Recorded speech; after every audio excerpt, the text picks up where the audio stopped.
En esta ocasión vamos a revisar la psicopatología del pensamiento.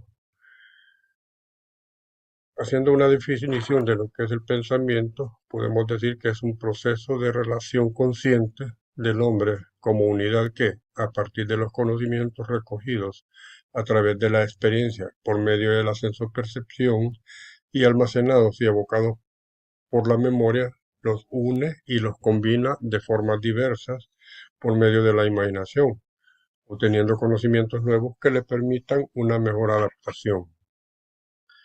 Todo organismo vivo para sobrevivir necesita relacionarse con su medio y esa relación inicia pues con la percepción. La percepción sabemos que es todos los estímulos que impactan los sentidos y que son procesados pues por la corteza.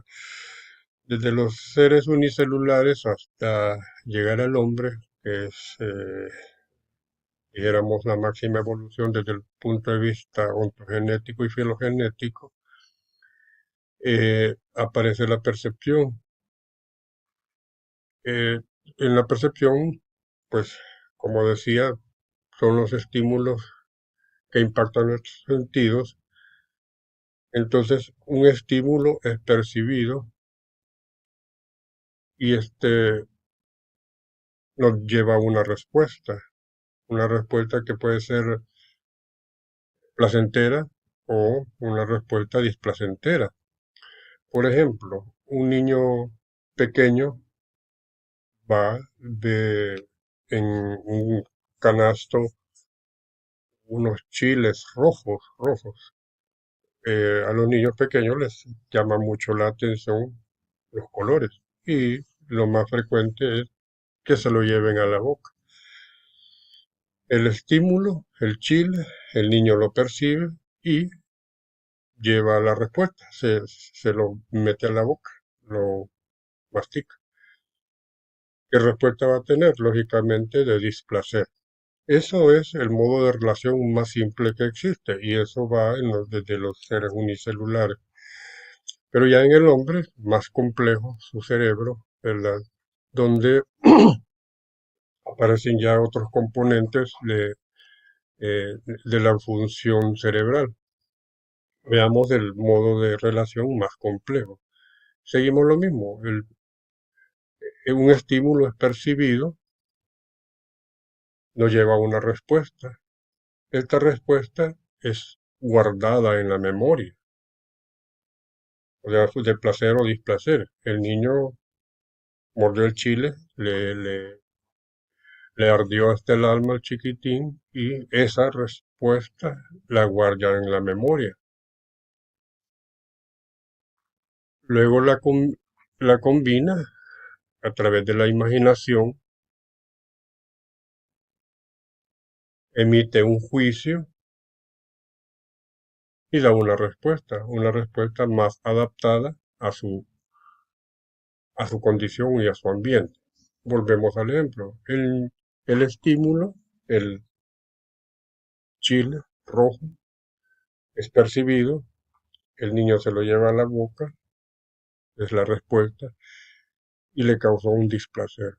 En una siguiente ocasión, el niño vuelve a ver el chile, que es el estímulo, recuerda que la vez que lo mordió, recuerda, memoria, que lo vio, que lo mordió, y entonces se imagina que le va a pasar lo mismo a través de la imaginación. Entonces emite un juicio, no, la vez anterior lo mordí y me ocasionó ardor. Entonces lleva una respuesta más ajustada a la realidad. Ese es el modo de relación más complejo, lógicamente el de los seres humanos, el hombre. Otros conceptos, pues pensamiento es un flujo de ideas, símbolos y asociaciones dirigidas hacia un objetivo y que se expresan a través del lenguaje o de la acción. Pensamiento es la actividad mental asociada al procesamiento, comprensión, transmisión de la información. Creamos conceptos, emitimos juicios solucionamos problemas y tomamos decisiones. Todo eso es pensamiento. Revisemos un poco la genealogía del pensamiento racional. Recordemos desde el punto de vista evolutivo, pues el linaje del que venimos, ¿verdad? Tenemos al final el Homo sapiens sapiens, su cerebro ya más desarrollado, ¿verdad? Pero que cada uno de estos australopithecus, paranthropus y todos ellos llegaron a tener para adaptarse a su medio, pues a través del pensamiento, vemos cómo lo hicieron. Por ejemplo, los Australopithecus afarensis o el también llamado Homo fabers, hacer, fabricar. Un pensamiento utilitario, herramientas, como cazar, agarrar una piedra, golpear, luego un- una rama, un pedazo de palo, sacarle punta y matar, todo para poder alimentarse. Un pensamiento meramente utilitario. Luego tenemos el neandertal, sí, que ya es considerado como el Homo sapiens, eh, un pensamiento de contemplar, pensamiento abstracto. Inicialmente pues teníamos un pensamiento concreto, esto es así, esto es una piedra, nada más. Ya en el hombre de Neandertal, el pensamiento abstracto, ya ellos, se han- los- las evidencias que se han encontrado, evidencias fósiles, han determinado pues que ya le hacían culto a la muerte, enterraban a sus fallecidos, ¿verdad? Un pensamiento bien abstracto. Luego tenemos el hombre de Cromañón, que es el Homo sapiens sapiens, que da la capacidad de reproducir. Vemos entonces cómo el pensamiento se vuelve abstracto, mágico y mítico, ya la causalidad. Si vieron esa escena de esta película, pues ya hay contemplación del mundo, análisis del mundo. Entonces vamos a tener un pensamiento ya lógico analítico que nos permite emitir conceptos, juicios y llevar a razonamientos. Entonces tenemos un pensamiento dialéctico que es el que manejamos actualmente los humanos. En el pensamiento pues hay leyes de formulación de conceptos. La ley de asociación por contigüidad temporal. Los contenidos psíquicos que impresionan conjuntamente se evocan conjuntamente. Por ejemplo, viene un periodo de las famosas guías, por contigüidad temporal con que lo asociamos, pues lógicamente con el árbol, con Navidad. Para quienes nos toca reparar cada año las guías, pues a estar peleando ahí por cada foquito. Esto es, dijéramos, cultural en nuestra zona geográfica. En el norte, pues, la nieve, el invierno, se relaciona pues con Santa Claus, contigüidad temporal, tiempo. Tenemos la ley de asociación por contigüidad espacial. Los contenidos psíquicos correspondientes a objetos que aparecen muy próximos en el espacio tienden a evocarse recíprocamente. El- Esta escena del gladiador, pues, por continuidad espacial, nos lleva a ubicarnos en el Coliseo, en el mismo espacio. Luego tenemos la ley por asociación de semejanzas de forma, es decir, ley de asociación por semejanza externa. Todo cuanto se parece exteriormente tiende a evocarse conjuntamente. Por ejemplo, una pelota la asociamos con una naranja. Y de ahí viene la famosa pregunta que le hacemos a los pacientes, ¿en qué se parece una pelota a una naranja? Tenemos la ley por semejanza de significado, o sea, semejanza interna. Todo lo que posee significado similar tiende a ser evocado en conjunto. También viene la famosa pregunta en qué se parece un pájaro a un avión. Tenemos la ley de asociación por contraste de formas. Todo cuanto exteriormente es lo opuesto tiende a evocarse conjuntamente.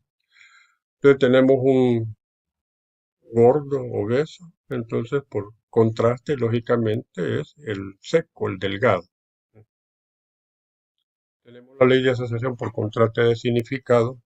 Todo lo que posee significado opuesto tiende a ser evocado en conjunto. Entonces, si vemos el bien representado por Dios, por Jesús, pues el contraste sería pues el demonio, el mal. Vamos luego a definir lo que es el pensamiento lógico, que es el que todo ser humano en teoría tenemos. El pensamiento lógico se fundamenta por el razonamiento por analogía. Cuando dos términos en forma global presentan caracteres semejantes, afirmamos una verdad. Ejemplo, un Doberman tiene cuatro patas, bueno, a este le han quitado la cola, ladra. Un Chihuahua tiene cuatro patas, también ladra, tiene una cola. Entonces decimos que los dos son perros. Luego tenemos el razonamiento por inducción. Con base a la observación de numerosos hechos particulares, se hace una afirmación universal.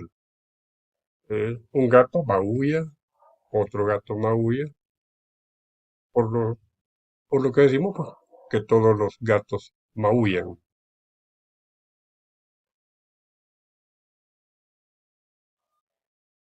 Tenemos lo mismo, ¿verdad? Un gato maulla, otro gato maulla. Entonces, todo este gaterío está maullando, ¿verdad? Entonces decimos todos los gatos maullan. El razonamiento por deducción. A partir del conocimiento de lo universal, afirmamos algo de lo particular. Ejemplo, El Salvador, entonces podemos decir los salvadoreños, pertenecemos al área centroamericana, es decir, los salvadoreños, El Salvador, Centroamérica. Entonces, los salvadoreños somos centroamericanos. Entonces podemos decir lo mismo. Los santanecos también somos centroamericanos. Bien, esos son los razonamientos en el pensamiento lógico. Tenemos los principios aristotélicos del pensamiento o de la lógica. Esto es bien importante pues para determinar cuándo un pensamiento es lógico o no. Entonces tenemos el principio de identidad. Este principio establece que todo objeto es idéntico a sí mismo y se simboliza de esta manera. A es A. El principio de no contradicción. Principio se enuncia diciendo, es imposible que algo sea y no sea al mismo tiempo y en el mismo sentido. En forma esquemática se puede simbolizar así. Es imposible que A sea B y no sea B. Luego tenemos el principio del tercero excluido. Este principio declara que todo tiene que ser o no ser. A es B o A no es B. Estos son los tres principios aristotélicos, pero luego se añadió un cuarto principio por Wilhelm Leibniz, el principio de razón suficiente. Este principio nos dice que todo objeto debe tener una razón suficiente que lo explique. Lo que es por alguna razón. Nada existe sin una causa o razón determinante. Estos son los principios aristotélicos de la lógica del pensamiento. Entonces tenemos que tenerlos presentes para definir cuándo un pensamiento es lógico o no. Entonces el pensamiento lógico, en primer lugar, utiliza el principio de la no contradicción. Ya vimos de los principios aristotélicos de la no contradicción. Entonces decimos, el niño es bueno. Recurre a interpretaciones causales y decimos, y todos sabemos, al menos en la teoría, por qué se extinguieron los dinosaurios.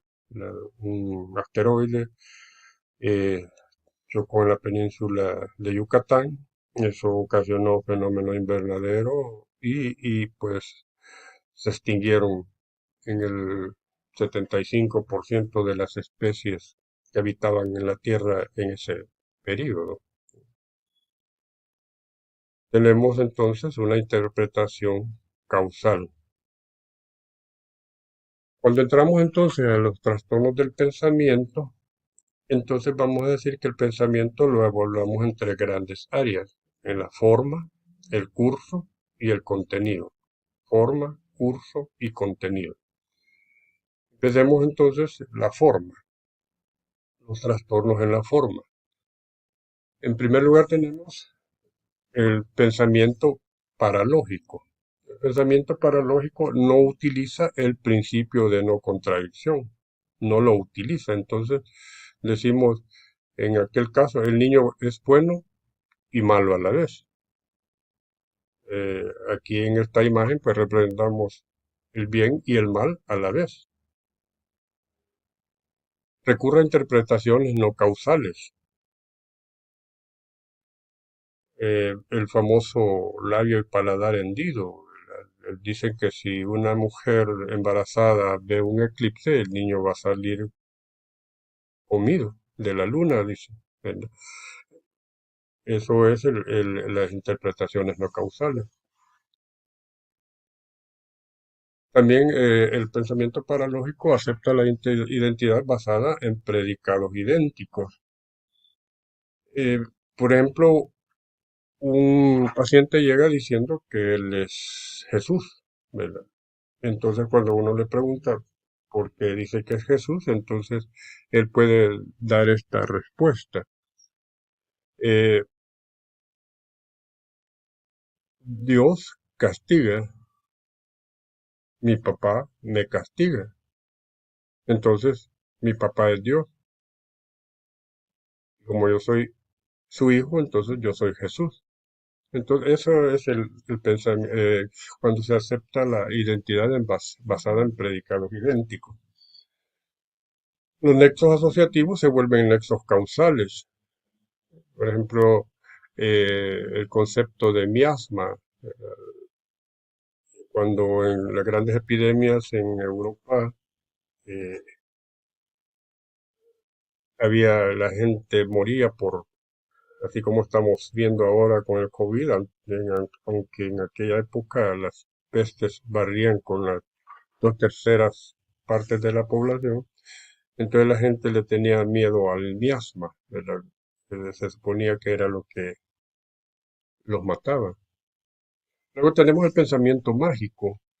El pensamiento mágico hay una identidad entre la imagen o símbolo con el objeto mismo que representan. Un ejemplo clásico es el vudú, ¿verdad? Eh, Recuerdan ustedes que el vudú, un tipo de sectarismo caribeño, específicamente en Haití, a través de un muñeco. Este muñeco representaba a la persona a quien usted le quería hacer daño o le quería hacer bien, ¿verdad? Entonces, es como funcionan los brujos actuales, ¿no? Los chamanes y todo ello, que a través de una prenda de la persona a la que usted le quiere hacer algo, ya sea bien o mal, utilizan a través de esa prenda, ¿no? Entonces, la identidad entre la imagen o símbolo con el objeto mismo que representan. Otra característica del pensamiento mágico es que tiene poder directo sobre la materia y sobre la mente de otros. Entonces aquí tenemos famoso, la famosa psicoquinesis, mover las cosas a distancia, telequinesis, crear objetos o producir eventos, la clarividencia, la clariaudiencia, la telegnosis, precogniciones.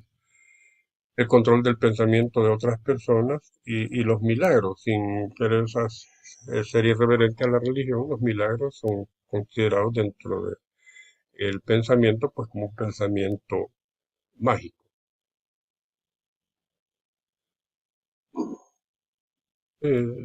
La telequinesis, ¿verdad? El poder de mover las cosas a distancia.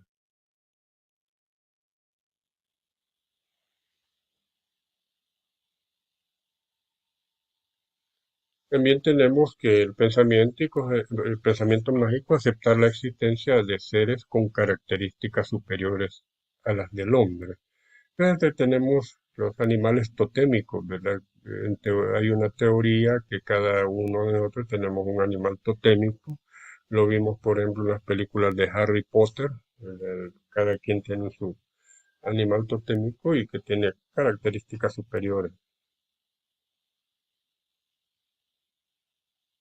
Tenemos el pensamiento animista. El pensamiento animista tiene básicamente dos contextos. El primer contexto es darle vida a lo inanimado. ¿Verdad? Entonces, vaya, los niños juegan con los aviones, las niñas con las muñequitas, platican. Eso es normal en los niños, ya traducido al adulto, pues es otra cosa. El ejemplo va un niño caminando y se golpea con la mesa, una silla, y el niño le dice, mamá, pégale a la mesa porque me golpeó. Eso es válido.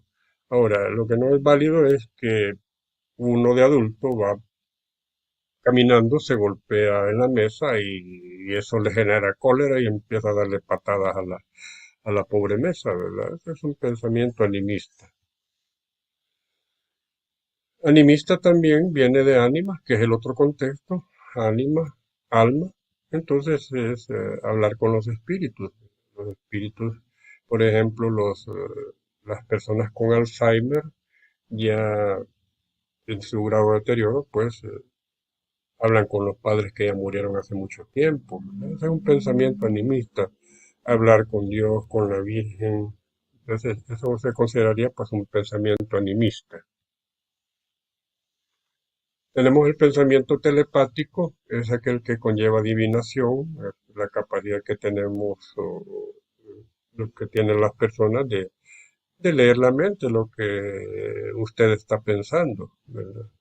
Eso lleva también en parte a la psicopatología de la esquizofrenia, de los criterios de primer orden de Snyder. Revisen los criterios de primer orden de Snyder para esquizofrenia y todo eso es pensamiento telepático. Solo por mencionar alguno, el robo de pensamiento, transmisión de pensamiento, pensamiento sonoro, todo eso pues constituye el pensamiento telepático. El pensamiento concreto dificultad para encontrar similitudes entre objetos o eventos aparentemente diferentes que pertenecen a una misma categoría. Eh, por ejemplo, tenemos un lápiz y un bolígrafo, o el paciente, la persona no puede decir, bueno, ambos se utilizan para escribir, ¿verdad? Esto es así. El pensamiento concreto es referido exclusivamente a un objeto, a una situación. Este caballo no se parece al otro caballo. Y eso era la característica, por ejemplo, en las pinturas rupestres que han encontrado en España, en las cuevas de Altamira, los, los habitantes en aquella época pues pintaban, ¿verdad? Y ese representaba el, el, por decir así, el toro, el buey de ese que estaban viendo en ese momento. No representaba a todos los bueyes, no era, era una imagen específica para esto. Es como, por ejemplo, ustedes le toman la foto a su perro, a su gato. Ese es exclusivamente su perro, su gato. No representa a todos los perros o todos los gatos. Entonces ese es el pensamiento concreto. Luego tenemos el pensamiento autista o dereísta. Estos son términos que ya poco se utilizan en el autista, pero es un pensamiento eh, que es clásico del paciente psicótico, es decir, el autismo se refiere a vivir prácticamente su mundo de fantasías, vivir en su mundo. A eso se refiere el pensamiento autista. Luego tenemos el pensamiento condensado, contaminado y neologismos, que va en orden, dijéramos, de gravedad. El condensado también se le llama telegráfico o también se le llama sindético. Eh, mm, Tal vez ustedes no conocieron el telegrama, pero tienen una idea de lo que es. Eran mensajes que se enviaban a través del telégrafo. Y la característica era que eran mensajes cortos, cada palabra eh, costaba mucho. Entonces la gente que mandaba un telegrama lo hacía de manera escueta. En la psicopatología del pensamiento, el pensamiento condensado o telegráfico o asindético es bastante similar. El término más adecuado, asindético, sin, desis artículos. Entonces lo que hace la persona es eliminar los artículos de una oración. Los ejemplos, algunos compañeros se los ponían en las discusiones de casos. Eh, por ejemplo, una oración, mi papá me da dinero. Entonces una persona con un pensamiento condensado lo que va a hacer es eliminar artículos y va a decir papá da dinero. No se pierde la raíz de la oración, el sentido de la oración, y se han resumido palabras. El pensamiento contaminado es un grado de mayor alteración, donde además de eliminar palabras, artículos, elimina sílabas de algunas palabras.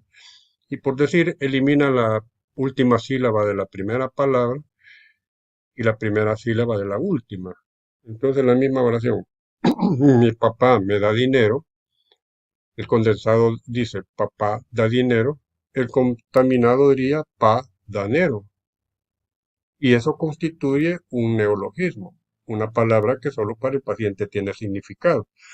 Aclarar que no todo neologismo se estructura a partir de un pensamiento contaminado. Porque un paciente puede decir que, por ejemplo, su teléfono celular él le llama caballo, y así lo llama, este es mi caballo, ¿verdad? Eso constituiría un neologismo.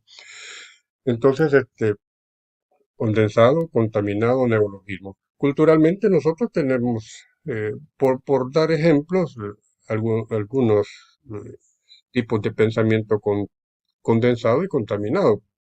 El famoso que hubo, la palabra es que hubo. Nosotros decimos que hubo.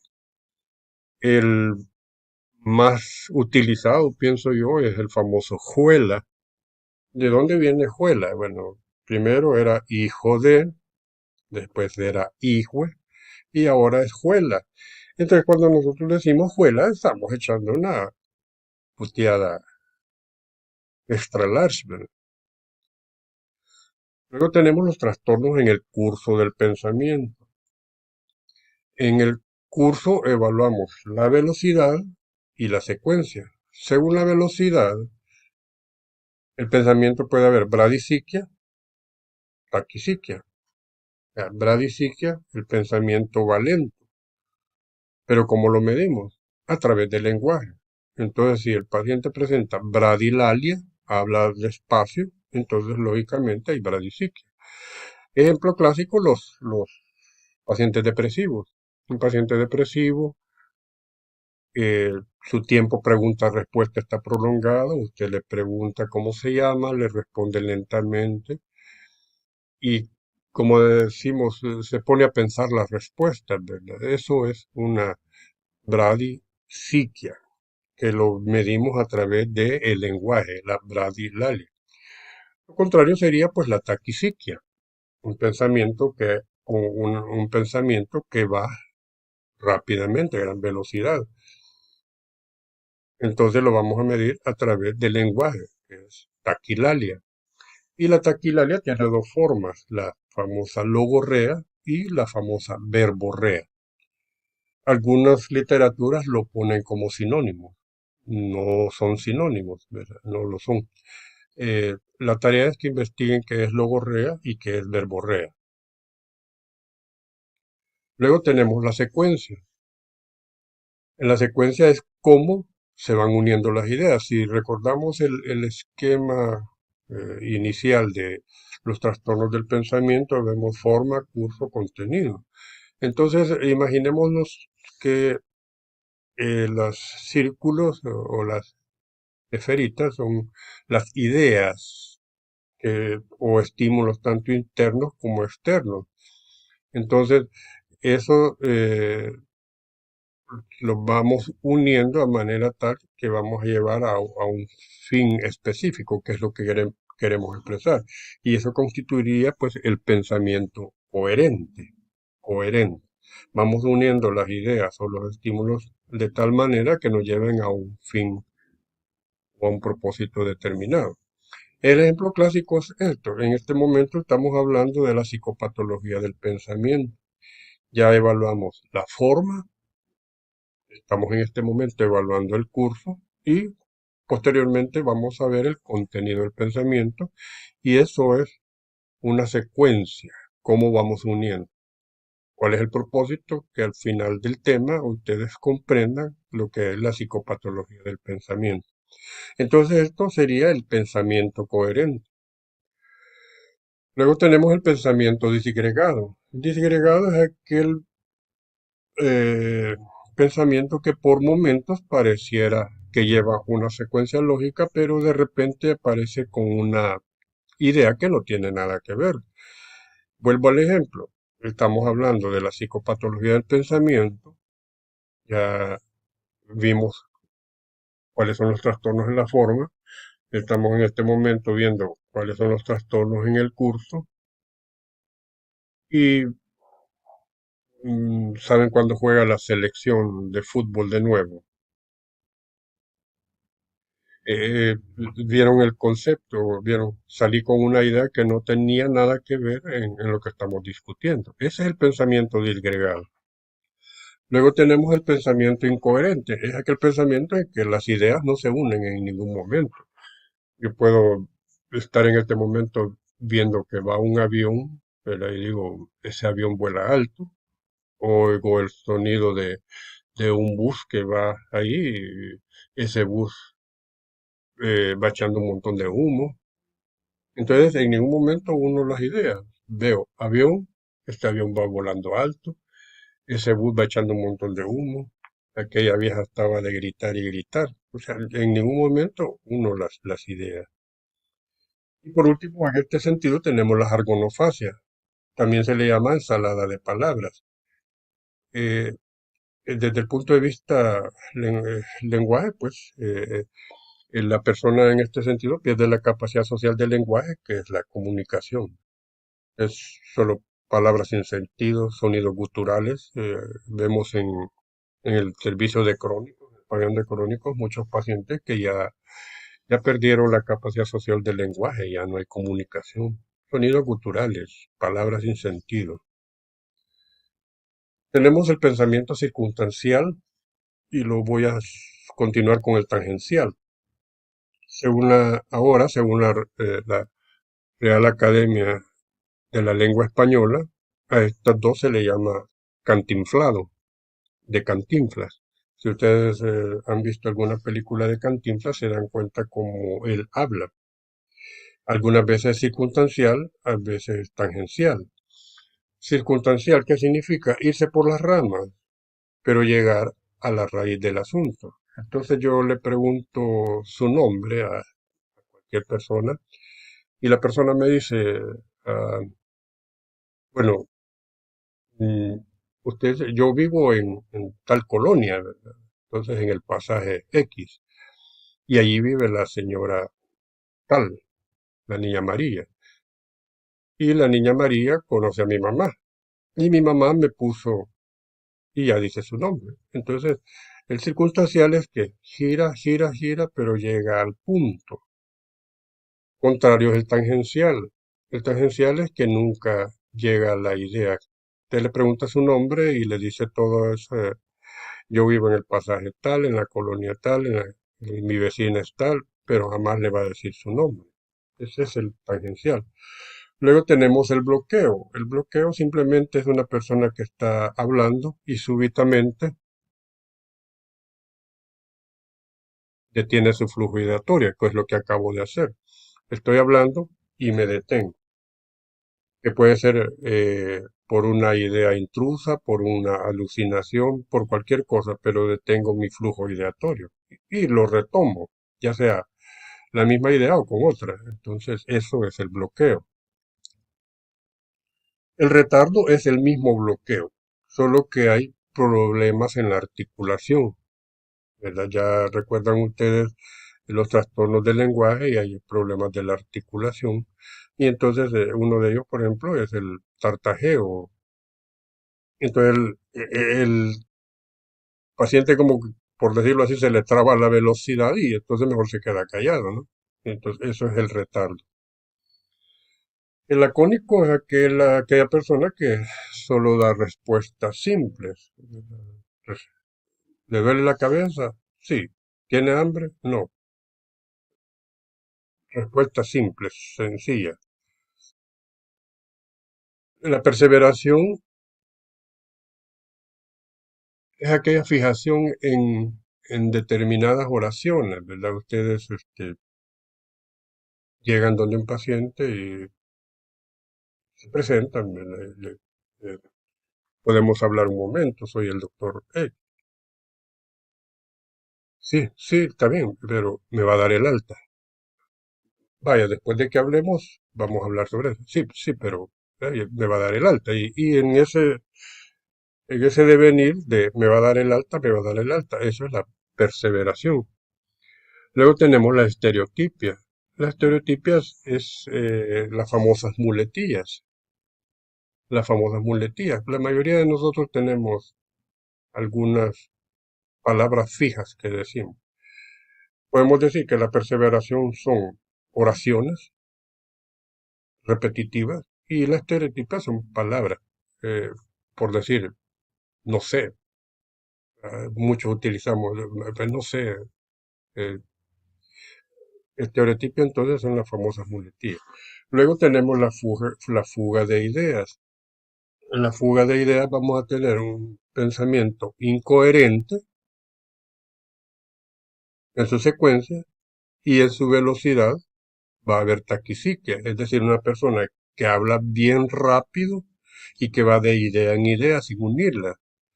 El ejemplo que decía, ese avión vuela alto, ese bus va echando un montón de humo, aquella vieja estaba de gritar. Entonces lo único que lo va a hacer fuga de ideas es que lo digo a gran velocidad. Ese, ese avión va volando bien rápido, ese bus va echando un montón de humo, aquella vieja estaba de gritar y gritar. Lo dije a una gran velocidad. Eso es fuga de ideas, que atiende a estímulos externos. Luego tenemos los trastornos en el contenido del pensamiento. Recapitulando, el pensamiento se evalúa según su forma, según su curso y según su contenido. Estamos entonces en el contenido. En el contenido lo que evaluamos son las ideas. ¿Y cómo las definimos? Es el conocimiento que cada uno de nosotros tenemos de los seres, de las cosas y de los hechos que acontecen a nuestro alrededor. Y así nos permite comprender esas cosas, esos seres o esos hechos. El capital ideativo es el conjunto de ideas y conocimientos que vamos adquiriendo en el transcurso de nuestra existencia. De su cantidad y calidad depende la capacidad intelectual del individuo. A mayor capacidad intelectual, mayor capital ideativo. Es decir, las ideas son todos los estímulos que nos rodean, tanto internos como externos, y que eh, eh, eso nos permite conocer y aprender nuevas ideas. Capital ideativo es el conjunto, ¿verdad? Y ese conjunto de ideas va a depender de la capacidad intelectual. Y, por ejemplo, vemos pacientes con retraso mental que su capacidad, capital ideativo es bien reducido. Vemos en fenómenos de estos bichos disociales, ¿verdad? Que son lo más que ocupan son 40 palabras. Pues, ¿verdad? Hey, vos, ¿cómo estás vos? Sí, bien vos, y no pasan de lo mismo. Entonces, en el contenido vamos a evaluar las ideas. En primer lugar, tenemos las ideas sobrevaloradas. Las ideas sobrevaloradas tienen su origen en creencias o concepciones usualmente religiosas, filosóficas, políticas, sociales, culturales. Esta idea está en los límites de la idea delirante. Incluso a veces se puede transformar en un delirio, ¿verdad? Eso es importante. Está en el límite. Las ideas sobrevaloradas, por ejemplo, más frecuentes son las ideas sobrevaloradas de minusvalía, desesperanza. En pacientes depresivos lo vamos a ver muy frecuentemente. Los pacientes depresivos dicen nadie me quiere, soy un inútil, no sirvo para nada, como estamos viendo en la imagen. Son ideas sobrevaloradas. Luego tenemos la idea fija. Son ideas que persisten en la conciencia, pero sin perturbar el pensamiento ni modificar el comportamiento. Tiene gran carga emocional. Estos, eh, todos tenemos alguna idea fija sobre alguna situación, por ejemplo, en la religión, ¿verdad? Creemos en esto, creemos en aquello.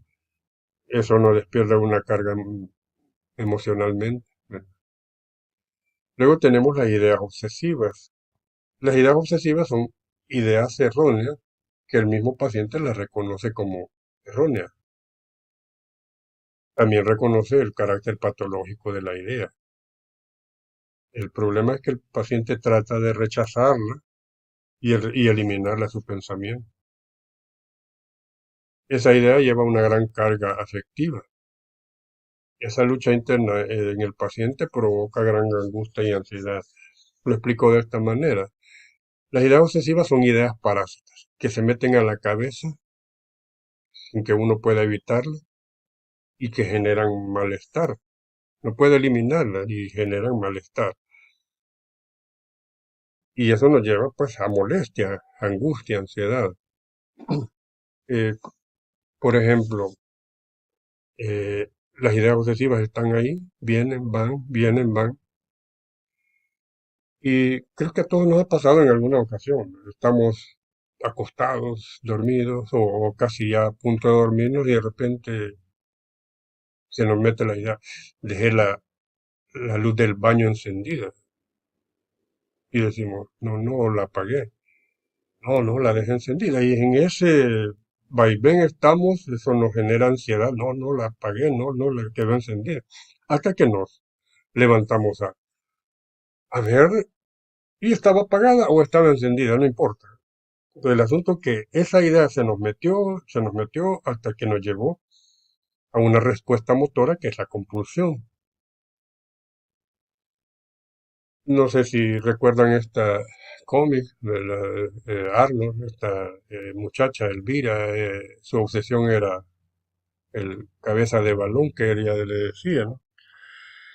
Tenemos el obsesivo, ¿verdad? La idea es ordenar, ¿verdad? Usted le sirve una sopa de letras y no se la va a comer si no las ha ordenado, ¿verdad? Se le mete la idea. Como decía, las obsesiones, las ideas, no siempre son expresadas. De hecho, no se expresan frecuentemente, sino que las valoramos a través de las compulsiones, que son la respuesta motora a la idea. Por ejemplo, está cualquiera de nosotros, sale de casa, pone llave, ¿verdad? Se va. En el camino surge la duda, "Ech, puse llave", y se regresa. Vuelve a confirmar que puso llave y se vuelve a ir. En el camino pasa lo mismo. Puso llave, regresa. Y esa es la conducta sin fin del obsesivo, ¿no? Repetir, repetir, repetir. Viene la idea, viene la respuesta motora, viene la idea, viene la respuesta motora. Entonces es un sinfín de cosas. Las obsesiones quizás más frecuentes es, por ejemplo, en este caso que estamos viviendo de COVID, ¿verdad? La contaminación. Entonces el obsesivo va a decir, tengo mis manos contaminadas y se va a estar lavando frecuentemente. Entonces, él no nos va a decir, mire, tengo las manos sucias, pero el hecho de estar viendo que se lava continuamente, eso nos lleva a determinar que su obsesión es manos contaminadas. No sé si han visto una película de Jack Nicholson que se llama Mejor Imposible. Si no la han visto, deberían de verla. Es el clásico comportamiento del obsesivo compulsivo, hablando en especial de las ideas obsesivas. Entonces la obsesión nos lleva a la compulsión, la obsesión nos genera ansiedad y la ansiedad pues nos lleva a la respuesta motora, ¿verdad? Dejé la luz encendida y ya entramos en ansiedad, hasta que nos levantamos, que es la compulsión, a cerciorarnos si estaba o no encendida la luz del baño. Luego tenemos las ideas fóbicas. Las ideas fóbicas, el enfermo vive dominado por un estado permanente de miedo y no hay que lo justifique. Es un miedo absurdo, no se conoce la causa y puede relacionarse con determinadas cosas.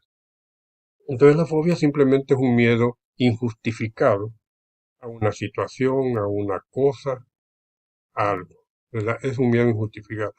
Pero que este miedo, esta situación no es capaz de generar ese malestar en otras personas. El miedo a las arañas, el miedo a las cucarachas.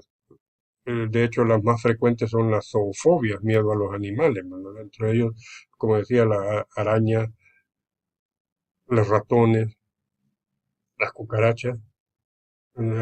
Para muchos de nosotros, el ver una cucaracha no nos genera mayor molestia, pero para las personas con fobia casi caen desmayados, pues. Con ponerle las patas se soluciona todo, ¿no? Entonces, las fobias son infinitas prácticamente. Entonces, a- eh, tenemos acá algunos ejemplos: la nosofobia, miedo a las enfermedades; bacilofobia, miedo a los gérmenes; sifilofobia, miedo a la sífilis; misofobia, miedo a la suciedad; sidofobia, miedo al SIDA. Entonces, el asunto es que si nos ponemos en ese plano, estaríamos creando un nuevo idioma y tendríamos que llamar fobia X a todo, ¿no? Por ejemplo, el famoso miedo al número 13, ¿verdad? La triscaidecafobia. Entonces, para evitar eso, ahora simplemente se dice fobia A. Fobia a las enfermedades, fobia a la sangre, fobia a las alturas. Entonces así no nos complicamos tanto creando nuevos términos. Luego tenemos las ideas hipocondríacas. Las ideas hipocondríacas, eh, quitarnos el concepto que tenemos de hipocondría. Una persona se centra en forma normal su atención sobre su cuerpo. Sus pensamientos giran incansablemente alrededor de algún padecimiento que cree tener en uno o más órganos, a pesar de que los médicos no pueden descubrir ninguna enfermedad que explique sus molestias. Entonces el hipocondríaco no es el que tiene el montón de enfermedades, es que cree tener un montón de enfermedades, sino la persona que hace una interpretación personal de los síntomas, que a partir de los síntomas de padecer una enfermedad X. Por ejemplo, una persona que dice que padece frecuentemente de cefalea, dolor de cabeza, va a llegar a consulta y va a decir al médico, me duele la cabeza porque tengo un tumor. El médico pues, manda sus exámenes, puede mandar una tomografía y no encuentra nada. Y le dice, no, no, sí, pero tengo el dolor de cabeza y yo sé que es por un tumor. Entonces es por la interpretación personal que hace de sus síntomas. No es el que adolece un montón de enfermedades. La hipocondría entonces es la interpretación personal de los síntomas a partir de una enfermedad. Este es el caso clásico. Usted es una persona sana, sus padecimientos están solo en su mente. Entonces es un tumor cerebral, doctor. Esa es la hipocondría. Por último, tenemos las ideas delirantes. Las ideas delirantes son ideas erróneas, falsas, que están generadas por alguna patología. Estamos hablando de esquizofrenia, trastornos bipolares. Son irreductibles a una argumentación lógica. Esto es bien importante porque es la característica que los diferencia, por ejemplo, de las sobrevaloradas, de las ideas fóbicas, porque estas son irreductibles a una argumentación lógica. Y esto condiciona el comportamiento del paciente. El paciente está convencido de la realidad de su pensamiento e intenta inculcarla a los demás. Por ejemplo, las famosas ideas delirantes de tipo persecutorio. Eh, Estas personas me andan acechando, me andan siguiendo. Mm, No hay, los demás vemos que no hay ninguna razón para que lo anden siguiendo. Según el significado que tengan, las ideas delirantes pueden ser verosímiles, es decir, son aquellas que encierran un significado evidente, e inverosímiles, son aquellas que encierran un significado absurdo, imposible de observarse dentro de la realidad y de lo normal. Una inverosímil, por decir, los delirios de tipo cósmico, ¿verdad? Que yo soy extraterrestre, que a mí me vinieron a dejar aquí para generar una nueva especie, según la carga afectiva. Pueden ser egodistónicas, es decir, que el paciente se sienta mal con esas ideas, pueda ocasionarles ira, pueda ocasionarles tristeza, es decir, el paciente se siente mal con esas ideas delirantes de tipo egodistónico. Por ejemplo, el pensar que me están poniendo veneno en la comida, pues no la voy a tomar con alegría, ¿no? Simplemente no voy a comer, eso me va a provocar ira contra la persona que creo yo que me está envenenando. Y egosintónicas, el paciente se siente bien con esas ideas, por decir, o por poner un ejemplo. A mí Dios me ha elegido como el segundo Mesías para salvar el mundo de tanta maldad. Yo me voy a sentir bien con esa idea. Dios me ha elegido. Soy el Mesías. Entonces voy a tomar con agrado ese pensamiento. Ahora, ¿cuáles son los tipos de delirios? Siempre es importante cuando ustedes están describiendo el contenido del pensamiento, hablando específicamente de las ideas, si son ideas sobrevaloradas, ponerle apellido, ideas sobrevaloradas de minusvalía, de esperanza, de culpabilidad, de suicidio, ideas fóbicas, fobia a qué. Entonces, igual que las ideas delirantes, aquí tenemos una cantidad, ¿verdad? Ideas delirantes de tipo hipocondríaca, referenciales, persecutorias, grandeza, erótica, celotípica, de influencia de transformación corporal. Las que, las que están subrayadas, referenciales, persecutorias, grandeza, constituyen el síndrome paranoide. Síndrome paranoide. Referenciales, aquellas están hablando de mí, aquellas personas están hablando de mí. Las que tenemos en la otra columna, las místicas de transformación cósmica, de culpa o pecado, minusvalía, autodesprecio, pobreza, desesperanza, desvanecimiento. Las que están subrayadas hacen el síndrome depresivo. Como decía anteriormente, las ideas sobrevaloradas están a un paso de las ideas delirantes. Entonces, cuando las ideas se vuelven irrebatibles a un razonamiento lógico, entonces se vuelven delirantes. Ejemplo, eh, yo me siento culpable de que por la muerte de un ser querido, por decir un hermano.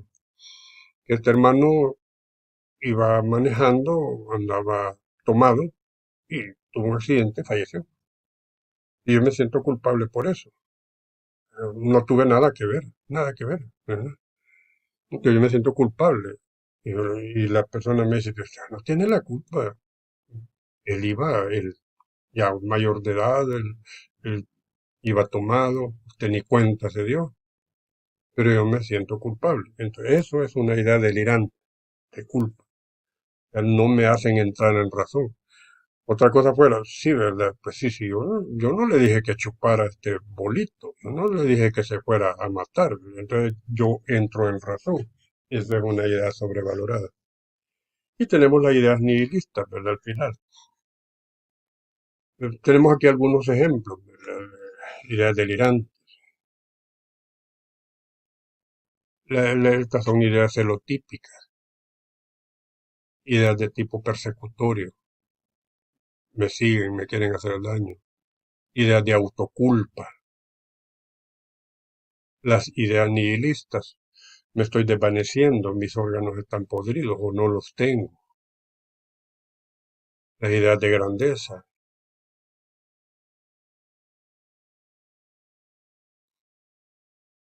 Las ideas mesiánicas, el Mesías, el enviado por Dios. Las ideas delirantes de tipo religioso, cuando se refieren a generalidades de la religión, pero cuando yo soy el enviado de Dios, Dios me ha encomendado una misión, se vuelven pues en ideas mesiánicas, delirantes de tipo mesiánico. Las ideas erotomaníacas, ¿verdad? Aquellas viejitas que ya apenas caminan por la artritis, pero se creen deseadas por todos los hombres, ¿verdad? Lo vemos con cierta frecuencia. El- las ideas delirantes de tipo mágico.